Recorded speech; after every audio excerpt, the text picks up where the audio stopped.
एक भावुक सी कविता। माता वास्तव में जीवन का आधार होती है, माँ सर्वस्व होती है। असल में एक जीवन का माँ ब्रह्मांड होती है।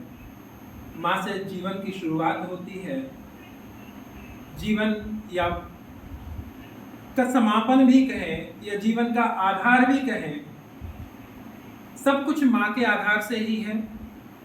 सर ने आज महिला दिवस पर माँ की भूमिका में महिलाओं को याद किया। अब मैं यहाँ पर बुलाने जा रहा हूँ हमारे श्री सबके चहेते हेमंत सर को। वो आए और एक और कविता के द्वारा हम सभी के सामने एक वो भावनाएं व्यक्त करें जो आज हम महसूस कर रहे हैं।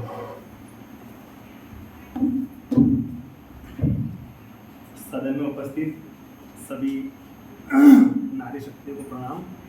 परम आदरणीय श्रद्धेय प्राचार्य महोदया, प्रजापति मैम, HM सर और समस्त विद्वान साथियों, मैं आपको आपके बचपन में ले जाना चाह रहा हूँ। अंतर्राष्ट्रीय महिला दिवस के अवसर पर जैसा कि सर ने बताया, माँ का कोई पर्याय नहीं है। मैं चाहूँगा आप उस भावना से उस कविता को सुने तो शायद आपके आंसू निकल आएंगे। चूल्हे चौके में व्यस्त, चूल्हे चौके में व्यस्त और पाठशाला से दूर रही माँ नहीं बता सकती। चूल्हे चौके में व्यस्त और पाठशाला से दूर रही माँ नहीं बता सकती कि 9 बाई 4 की कितने ईंटें लगेगी 10 फीट ऊंची दीवार में। 9 बाई 4 की कितने ईंटें लगेगी 10 फीट ऊंची दीवार में। लेकिन अच्छी तरह जानती है कि कब कितना प्यार जरूरी है एक हंसते खेलते परिवार में, एक हंसते खेलते परिवार में। त्रिभुज का क्षेत्रफल और घन का घनत्व निकालना उसके शब्दों में छापा है, क्योंकि उसने मेरी छाती को ऊनी धागों के फंदों और सिलाई की मोटाई से नापा है। वह नहीं समझ सकती कि ए को सी बनाने के लिए क्या जोड़ना या घटाना होता है, कि ए को सी बनाने के लिए क्या जोड़ना या घटाना होता है। लेकिन अच्छी तरह समझती है कि भाजी वाले से आलू के दाम कम करवाने के लिए कौन सा फार्मूला अपनाना होता है। मुद्दतों से खाना बनाती आई माँ ने कभी पदार्थों का तापमान नहीं मापा, तरकारी के लिए सब्जियां नहीं तोली और नाप तोलकर ईंधन नहीं झोंका चूल्हे या सिगड़ी में। उसने तो केवल खुशबू सूंघकर बता दिया है कि कितनी कसर बाकी है बाजरे की खिचड़ी में। घर की कुल आमदनी के हिसाब से उसने हर महीने राशन की लिस्ट बनाई है, खर्च और बचत के अनुपात निकाले हैं। रसोई घर के डिब्बों, घर की आमदनी और पंसारी की रेट लिस्ट में हमेशा सामंजस्य बैठाया है।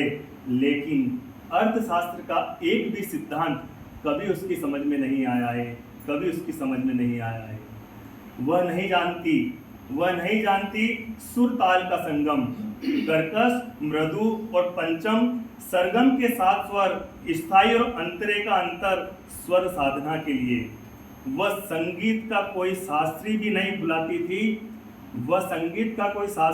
बुलाती थी, लेकिन फिर भी मुझे उसकी लल्ला लल्ला लोरी सुनकर बड़ी मीठी नींद आती थी। नहीं मालूम उसे कि भारत पर कब किसने आक्रमण किया और कैसे जुल्म ढाए थे। आर्य, मुगल और मंगोल कौन थे और कहां से आए थे। उसने नहीं जाना कि कौन सी जाति भारत में अपने साथ क्या लाई थी। लेकिन हमेशा याद रखती है कि नागपुर वाली बुआ हमारे यहाँ कितना खर्चा करके आई थी। वो कभी नहीं